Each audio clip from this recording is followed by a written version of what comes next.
प्यारे दोस्तों नमस्कार। आज से मैं एक नई बुक पढ़ रहा हूँ। इस बुक में 51 कहानियाँ हैं मुंशी प्रेमचंद जी की, और जो सबसे पहली कहानी है वो है नमक का दरोगा।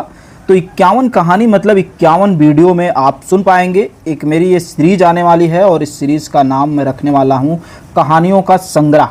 तो इस कहानियों के संग्रह में जो पहली कहानी है नमक का दरोगा, आज के इस वीडियो में आप सुनेंगे। तो वीडियो में आप लोग बने रहिएगा ताकि पूरी कहानी आप सुन पाएँ, समझ पाएँ और इन्जॉय कर पाएँ। नमक का दरोगा। जब नमक का नया विभाग बना और ईश्वर प्रदत्त वस्तु के व्यवहार करने का निषेध हो गया तो लोग चोरी छिपे इस व्यवहार को करने लगे। अनेक प्रकार के छल प्रपंचों का सूत्रपात हुआ। कोई घूस से काम निकालता तो कोई चालाकी से। अधिकारियों के पौ 12 थे। पटवारी गिरी का सर्वसम्मानित पद छोड़कर लोग इस विभाग में बरकंदाजी करते थे। दरोगा पद के लिए तो वकीलों का भी जी ललचाता था। यह वह समय था जब अंग्रेजी शिक्षा और ईसाई मत के लोग एक ही वस्तु समझते थे। फारसी का प्राबल्य था। प्रेम की कथाएं और श्रृंगार रस के काव्य पढ़कर फारसी दान लोग सर्वोच्च पदों पर नियुक्त हो जाया करते थे। मुंशी बंशीधर भी जुलेखा की विरह कथा समाप्त करके मजनू और फरहाद के प्रेम वृत्तांत को नल और नील की लड़ाई और अमेरिका के आविष्कार से अधिक महत्व की बातें समझते हुए रोजगार की खोज में निकले। उनके पिता एक अनुभवी पुरुष थे। समझाने लगे, बेटा घर की दुर्दशा देख रहे हो, रीढ़ से दबे हुए हैं, लड़कियां हैं वह घास फूस की तरह बढ़ती चली जाती हैं। मैं कगारे का वृक्ष हो रहा हूँ, ना मालूम कब गिर पड़ूँ। अब तुम्ही को घर का मालिक मुख्तियार हो, तुम्ही घर के मालिक हो। नौकरी में ओहदे का ध्यान मत देना, या तो पीर का मज़ार है।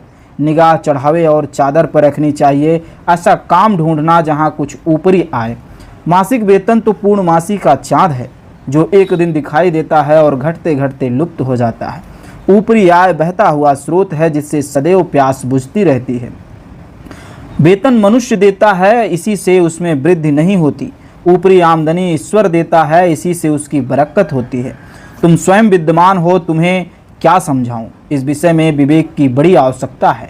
मनुष्य को देखो, उसकी आवश्यकता को देखो, अवसर देखो, उसके उपरांत जो उचित समझो करो। गरज वाले आदमी के साथ कठोरता करने में लाभ ही लाभ है, लेकिन बेगरज को दांव पर पाना जरा कठिन है। इन बातों में निगाह में बांध लो, इन बातों को निगाह में बांध लो। यह मेरी जन्म भर की कमाई है। इस उपदेश के बाद पिताजी ने आशीर्वाद दिया। बंशीधर आज्ञाकारी पुत्र थे। ये बातें ध्यान से सुनी और तब घर से चल खड़े हुए। इस विस्तृत संसार में उनके लिए धैर्य, अपना मित्र, बुद्धि अपनी पथ प्रदर्शक और आत्मबल्लन की अपना सहायक था। लेकिन अच्छे शकुन से चले थे। जाते ही जाते नमक विभाग में दरोगा के पद पर प्रतिष्ठित हो गए। वेतन अच्छा था और ऊपरी आय का ठिकाना न था। वृद्ध मुंशी जी को सुख संवाद मिला तो फूले ना समाये। महाजन कुछ नरम पड़े। कलवार की आसलता लहर लाई। पड़ोसियों के हृदय में शूल उठने लगे। जाड़े के दिन थे और रात का समय था। नमक के सिपाही चौकीदार नशे में मस्त थे। मुंशी बंशीधर को यहाँ आए अभी 6 महीने से अधिक ना हुए थे, लेकिन इस थोड़े समय में ही उन्होंने अपनी कार्य कुशलता और उत्तम आचार से अफसरों को मोहित कर लिया था। अफसर लोग उन पर बहुत ज़्यादा विश्वास करने लगे थे। नमक के दफ्तर से 1 मील पूर्व की ओर जमुना बहती थी। उस पर नाव का पुल बना हुआ था।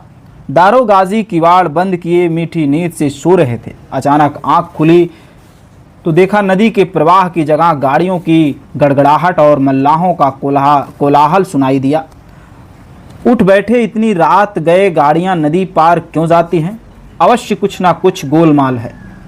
तर्क ने भ्रम को पुष्ट किया। वर्दी पहनती, तमंचा जेब में रखा और बात ही बात में घोड़ा बढ़ाए हुए पुल पर आ पहुंचे। गाड़ियों की एक लंबी कतार पुल के पार जाती देखी। डांट कर पूछा, किसकी गाड़ियां हैं? थोड़ी देर तक सन्नाटा रहा। आदमियों में कुछ कानाफूसी हुई। तब आगे वाले ने कहा, पंडित आलोपी दीन की। कौन पंडित आलोपी दीन? दातागंज के मुंशी बंशीधर चौके। पंडित आलोपी दीन इस इलाके के सबसे प्रतिष्ठित जमींदार थे। लाखों रुपए का लेन देन करते थे। इधर छोटे से बड़े कौन ऐसे थे जो उनके ऋणी ना हो। व्यापार भी लंबा चौड़ा था। बड़े चलते फुर्जे आदमी थे। अंग्रेज अफसर इनके इलाके में शिकार खेलने आते थे और उनके मेहमान होते थे। 12 मास सदा व्रत चलता था। मुंशी जी ने पूछा, गाड़ियां कहाँ जाएंगी? उत्तर मिला, कानपुर। लेकिन इस प्रश्न पर कि इनमें क्या है, सन्नाटा छा गया। दरोगा साहब का संदेह और भी बढ़ा। कुछ देर तक उत्तर की बाट देखकर वह जोर से बोले, क्या गूंगे हो गए हो? हम पूछते हैं इसमें क्या लदा है। जब इस बार भी कोई उत्तर ना मिला तो उन्होंने घोड़े की एक गाड़ी से मिलाकर बोरे को टटोला। भ्रम दूर हो गया, यह नमक के ठेले थे। पंडित आलोपी दीन अपने सजीले रथ पर सवार कुछ सोते हुए जागते चले आते थे। अचानक कई गाड़ीवान ने घबराए हुए आकर जगाया और बोले, महाराज, दरोगा ने गाड़ियों को रोक दी है और घाट पर खड़े आपको बुलाते हैं। पंडित आलोपी दीन का लक्ष्मी जी पर अखंड विश्वास था। वह कहा करते थे कि संसार का तो कहना ही क्या, स्वर्ग में भी लक्ष्मी का ही राज्य है। उनका यह कहना यथार्थ ही था। न्याय और नीति सब लक्ष्मी के खिलौने हैं, इन्हें वह जैसी चाहती हैं वैसी नचाती हैं। लेटे ही लेटे गर्व से बोले, चलो हम आते हैं। यह कहकर पंडित जी बड़ी निश्चिंता से पान के बीड़े लगाए और खाए। फिर लिहाफ ओढ़े हुए दरोगा के पास आकर बोले, बाबूजी आशीर्वाद कहिए, हमसे ऐसा कौन सा अपराध हुआ कि गाड़ियां रोक दी गई? हम ब्राह्मणों पर तो आपकी कृपा दृष्टि रहनी चाहिए। बंसीधर रुखाई से बोला, सरकारी हुक्म। पंडित आलोपी दीन हंसकर कहा, हम सरकारी हुक्म को नहीं जानते और ना सरकार को। हमारी सरकार तो आप ही हैं। हमारा आपका तो घर का मामला है। हम कभी आपसे बाहर हो सकते हैं क्या? आपने व्यर्थ का कष्ट उठाया, या हो ही नहीं सकता कि इधर से जाएं और इस घाट के देवता को भेंट ना चढ़ाएं। मैं तो आपकी सेवा में स्वयं ही आ रहा था। बंसीधर पर ईश्वर की मोहिनी बंसी का कुछ प्रभाव ना पड़ा। ईमानदारी की नई उमंग थी। कड़क कर बोले, हम उन नमक हरामों में नहीं हैं जो कौड़ियों पर अपना ईमान बेचते फिरते हैं। आप इस समय हिरासत में हैं। आपका कायदे के अनुसार चालान होगा। बस मुझे अधिक बातों की फुर्सत नहीं है। जमादार बदलू सिंह, तुम इन्हें हिरासत में ले चलो, मैं हुक्म देता हूँ। पंडित आलोपी दीन स्तंभित हो गए। गाड़ीवानों में हलचल मच गई। पंडित जी के जीवन में कदाचित यह पहला अवसर था कि पंडित को ऐसी कठोर बातें सुननी पड़ी। बदलू सिंह आगे बढ़ा, किंतु रोब के मारे यह साहस न हुआ उनका हाथ पकड़ सके। पंडित जी ने धर्म को धन का ऐसा निरादर करते कभी ना देखा। विचार किया, यह अभी उदंड लड़का है, माया मोह के जाल में अभी नहीं पड़ा है, अल्लड़ है, झिझकता है। बहुत दीन भाव से बोले, बाबू साहब ऐसा ना कीजिए, हम मिट जाएंगे। हम किसी तरह आपसे बाहर थोड़े हैं। बंसीधर ने कठोर स्वर में कहा, हम ऐसी बातों को सुनना नहीं चाहते। आलोपी दीन जिस सहारे को चट्टान समझ रखा था वह पैरों से नीचे खिसकता हुआ मालूम हुआ। स्वाभिमान और धन ऐश्वर्य की कड़ी चोट लगी, किंतु अभी तक धन की सांख की शक्ति का पूरा भरोसा था। अपने मुख्तार से बोले, लाला जी 1000 के नोट बाबू साहब को भेंट करो, आप इस समय भूखे सिंह हो। बंशीधर ने गर्म होकर कहा, 1000 नहीं, 1,00,000 भी मुझे सच्चे मार्ग से नहीं हटा सकती। धर्म की इस बुद्धिहीन दृढ़ता और देव दुर्लभ त्याग पर मन बहुत झुझलाया। अब दोनों शक्तियों में संग्रह होने लगा। धन से उछल उछल कर आक्रमण करने की शुरुआत हुई। 1 से 5, 5 से 10, 10 से 15, 15 से 20,000 तक नौबत पहुंची, किंतु धर्म अलौकिक वीरता के साथ इस बहुसंख्य सेना के सम्मुख अकेले पर्वत की भांति अटल अविचलित खड़ा था। आलोपी दीन निराश होकर बोले, अब इससे अधिक मेरा साहस नहीं है, आगे आपको अधिकार है। बंसीधर ने अपने जमादार को ललकारा। बदलू सिंह मन में दारोगाजी को गालियां देता हुआ पंडित आलोपी दीन की ओर बढ़ा। पंडित जी घबराकर 2-3 कदम पीछे हट गए। अत्यंत दीनता से बोले, बाबू साहब ईश्वर के लिए मुझे पर दया करिए, मैं 25,000 पर निपटारा करने को तैयार हूँ। असंभव बात है, 30,000 पर, क्या 40,000 पर भी नहीं? 40,000 नहीं, 40 लाख पर भी असंभव। बदलू सिंह, उस आदमी को अपनी हिरासत में ले लो, अब मैं एक शब्द भी नहीं सुनना चाहता। धर्म ने धन को पैरों तले कुचल डाला। आलोपी दीन एक हृष्ट पुष्ट मनुष्य के हथकड़ियाँ लिए हुए अपनी तरफ आते देखा। चारों ओर निराशा और कतार दृष्टि को देखने लगे। इसके बाद मूर्छित होकर गिर पड़े। दुनिया सोती थी पर दुनिया की जीभ जागती थी। सवेरे देखिए तो बालक वृद्ध सबके मुंह से यही बात सुनाई देती थी, जिसे देखिए वही पंडित जी के इस व्यवहार पर टीका टिप्पणी कर रहा था। निंदा की बौछारें हो रही थी, मानो संसार से अब पानी का पाप कट गया हो। पानी को दूध के नाम से बेचने वाला ग्वाला, कल्पित रोजाना मचे भरने वाले अधिकारी वर्ग, रेल में बिना टिकट सफर करने वाले बाबू लोग, जाली दस्तावेज बनाने वाले सेठ और साहूकार, यह सब के सब देवताओं की भांति गर्दन चला रहे थे। अब दूसरे दिन पंडित आलोपी दीन अभियुक्त होकर कांस्टेबलों के साथ हाथों में हथकड़ियां, हृदय में ग्लानि और क्षोभ भरे लज्जा से गर्दन झुकाए अदालत की तरफ चले तो सारे शहर में हलचल मच गई। मेलों में कदाचित आंखें इतनी व्याग्र न होती, भीड़ के मारे छत और दीवार में कोई भेद न रहा। किंतु अदालत में पहुंचने की देर थी। पंडित आलोपी दीन इस आगाध वन के सिंह थे। अधिकारी वर्ग, उनके भक्त अमले, उनके सेवक वकील मुख्तार, उनके आज्ञा पालक और आर्दली चपरासी तथा चौकीदार तो उनके बिना मोल के गुलाम थे। उन्हें देखते ही लोग चारों तरफ से दौड़े। सभी लोग विस्मित हो रहे थे, इसलिए नहीं कि आलोपी दीन ने क्यों यह कर्म किया, बल्कि इसलिए कि वह कानून के पंजे में कैसे आए। ऐसा मनुष्य जिसके पास असाध्य साधन करने वाला धन अनन्य वाचलता हो, वह कानून के पंजे में आए। प्रत्येक मनुष्य उनसे सहानुभूति प्रकट करता था। बड़ी तत्परता से इस आक्रमण को रोकने की निमित्त वकीलों की एक सेना तैयार की गई। न्याय के मैदान में धर्म और धन में युद्ध ठन गया। बंसीधर चुपचाप खड़े थे। उनके पास सत्य के सिवा कुछ भी ना था, ना अस्पष्ट भाषण की अतिरिक्त कोई शास्त्र गवाह थे, किंतु लोभ के डामाडोल, यहाँ तक कि मुंशी जी को न्याय भी अपनी ओर से कुछ खींचा हुआ तीखा पड़ रहा था। वह न्याय का दरबार था, परंतु उसके कर्मचारियों में पक्षपात का नशा छाया था। किंतु पक्षपात और न्याय का क्या मेल? जहाँ पक्षपात हो वहाँ न्याय की कल्पना भी नहीं की जा सकती। मुकदमा शीघ्र ही समाप्त हो गया। डिप्टी मजिस्ट्रेट अपनी तजवीज़ में लिखा, पंडित आलोपी दीन के विरुद्ध दिए गए प्रमाण निर्मूल और भ्रमात्मक हैं, यानी कि भ्रम पैदा किया गया है, ये गलत बात है। वह एक बड़े भारी आदमी हैं। यह बात कल्पना से बाहर है कि उन्होंने थोड़े लाभ के लिए ऐसा दुस्साहस किया हो। यद्यपि नमक के दरोगा मुंशी वंशीधर का अधिक दोष नहीं, लेकिन यह बड़े खेद की बात है कि उसकी उदंडता और विचारहीनता के कारण एक भले मानुष को कष्ट झेलना पड़ा। हम प्रसन्न हैं कि वह अपने काम से सजग और सचेत रहता है, किंतु नमक से मुकदमे की बढ़ी हुई नमक हलाली उसके विवेक और बुद्धि को भ्रष्ट कर दिया। भविष्य में उसे होशियार रहना चाहिए।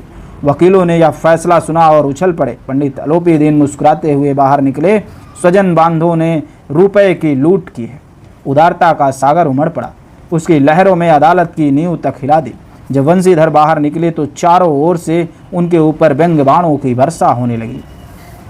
चपरासियों ने झुक झुक कर सलाम किए, किंतु इस समय एक एक कटुवाक्य, एक एक संकेत उनकी गर्वाग्नि को प्रज्वलित कर रहा था। कदाचित इस मुकदमे में सफल होकर वह इस पर अकड़ते हुए ना चलते। आज उन्हें संसार का एक खेदजनक विचित्र अनुभव हुआ। न्याय और विद्वत्ता, लंबी चौड़ी उपाधियां, बड़ी बड़ी दाढ़ियां और एबले चोगे एक भी सच्चे आदर के पात्र नहीं हैं। वंशीधर ने धन के बैर मोल लिया, उसका मूल्य चुकाना अनिवार्य था। कठिनता से एक सप्ताह बीता होगा कि मुअत्तचली का परवान आ चुका था।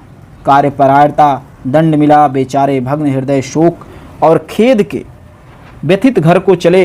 बूढ़े मुंशी जी तो पहले ही कुड़बुड़ा रहे थे कि चलते चलते इस लड़के को समझाया था, लेकिन इसने एक ना सुनी, सब मनमानी करता रहा।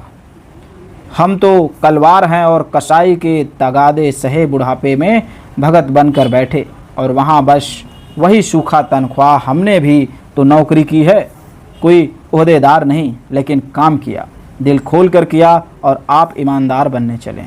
घर में चाहे अंधेरा हो, मस्जिद में अवश्य दिया जलाएंगे। खेद ऐसी समझ पर पढ़ना लिखना शब्द अकारत गया। इसके थोड़े ही दिनों बाद जब मुंशी वंशीधर इस दुर्व्यवस्था में घर पहुँचे और बूढ़े पिताजी ने समाचार सुना तो सिर पीट लिया। बोले, जी चाहता है कि तुम्हारा और अपना सिर फोड़ लूँ। बहुत देर तक पछता कर हाथ मलते रहे। क्रोध में कुछ कठोर बातें भी कही, और यही वंशीधर वहाँ से टल ना जाते तो अवश्य ही यह क्रोध विकट रूप धारण करता। वृद्ध माता को भी दुख हुआ। जगन्नाथ और रामेश्वर यात्रा की कामनाएं मिट्टी में मिल गई। पत्नी ने तो कई दिन तक सीधे मुंह बात भी नहीं की। इस प्रकार एक सप्ताह बीत गया। संध्या का समय था। बूढ़े मुंशी जी बैठे थे, राम नाम की माला जप रहे थे। इसी समय उनके द्वार पर सजा हुआ रथ आकर रुका। हरे और गुलाबी पर्दे, पछइये बैलों की जोड़ी, उनकी गर्दनों में नीले धागे सीले पीतल सी जड़ी हुई थी। कई नौकर लाठियां कंधों पर रखे साथ में मुंशी की आगवानी को दौड़े। देखा तो पंडित अलोपीदीन है, झुककर दंडवत की और रखे हाथ थे।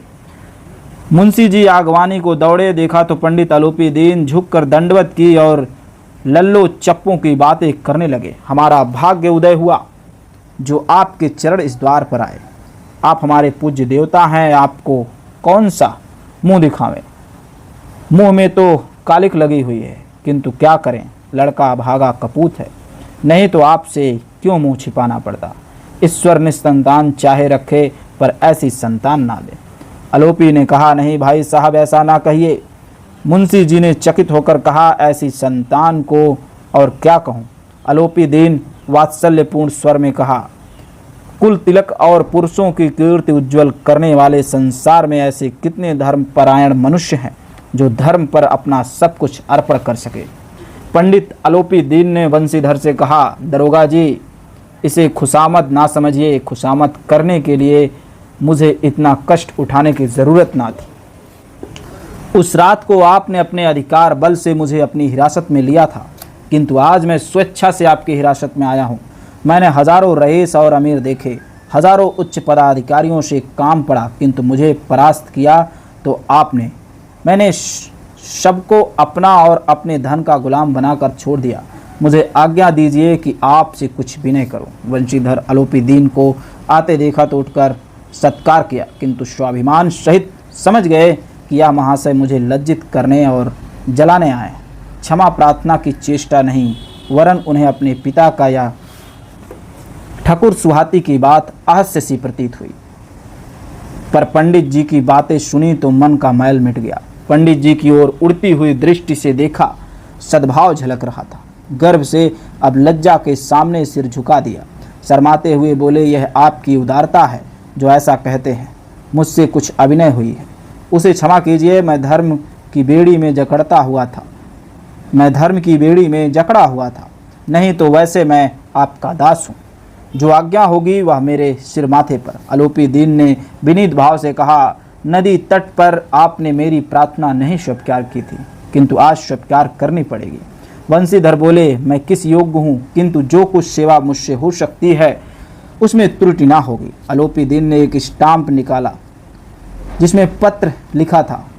उसे बंशीधर के सामने रखकर बोले, पद को स्वीकार कीजिए और अपने हस्ताक्षर कर दीजिए। मैं ब्राह्मण हूँ, जब तक यह सवाल पूरा ना कीजिएगा द्वार से ना हटूंगा। मुंशी बंशीधर ने उस कागज को पढ़ा तो कृतज्ञ से आंखों में आंसू भर आए। पंडित अलोपीदीन ने उनको अपनी सारी जायदाद का अस्थाई मैनेजर नियत किया था। 6000 वार्षिक वेतन के अतिरिक्त रोजाना खर्च अलग, सवारी के लिए घोड़ा, रहने के लिए बंगला, नौकर चाकर मुफ्त। कंपित स्वर में बोले, पंडित जी, मुझसे इतनी सामर्थ्य नहीं कि आपकी उदारता की प्रशंसा कर सकूं, किंतु ऐसे उच्च पद के योग्य नहीं। अलोपीदीन हंसकर बोले, मुझे इस समय एक अयोग्य मनुष्य की ही जरूरत है। वंशीधर ने गंभीर भाव से कहा, यूँ मैं आपका दास हूँ। आप जैसे कीर्तिवान सज्जन पुरुष की सेवा करना मेरे लिए सौभाग्य की बात है, किंतु मुझसे ना विद्या है, ना बुद्धि है, ना स्वभाव है जो इस त्रुटियों की पूर्ति कर देता। ऐसे महान कार्य के लिए एक बड़े मर्मज्ञ अनुभवी मनुष्य की जरूरत है। अलोपीदीन ने कलमदान से कलम निकाली और उसे वंशीधर के हाथ में देकर बोले, ना मुझे विद्वता चाह है, ना मुझे अनुभव की चाह है, ना मर्मता की, कार्यकुशलता की। इन गुणों के महत्व परिचय खूब पा चुका हूँ। अब सौभाग्य और शुभ अवसर ने मुझे वह मोती दे दिया है जिसके सामने योग्यता, विद्वता, चमकता फीकी पड़ जाएगी। यह कलम लीजिए, अधिक सोच विचार ना कीजिए, दस्तखत कर दीजिए। परमात्मा से यही प्रार्थना है, वह आपको सदैव वही नदी के किनारे वाला उदंड, कठोर परंतु धर्मनिष्ठ दरोगा बनाए रखे। बंशीधर की आंखों डबडबा आई। हृदय के संकुचित पात्र में इतना एहसान ना समा सका। एक बार फिर पंडित जी की ओर भक्ति और श्रद्धा की दृष्टि से देखा और कांपते हुए हाथ से मैनेजरी के कागज़ पर हस्ताक्षर कर दिए। आलोपी दीन ने प्रफुल्लित होकर उन्हें गले से लगा लिया। तो आज की कहानी यहीं पर समाप्त होती है। अगली जो कहानी है सवा सेर गेहूँ, ये कहानी आपको नेक्स्ट वीडियो में मैं सुनाऊंगा। तो फिलहाल आज के लिए इतना ही। नमस्कार, जय हिंद, वंदे मातरम।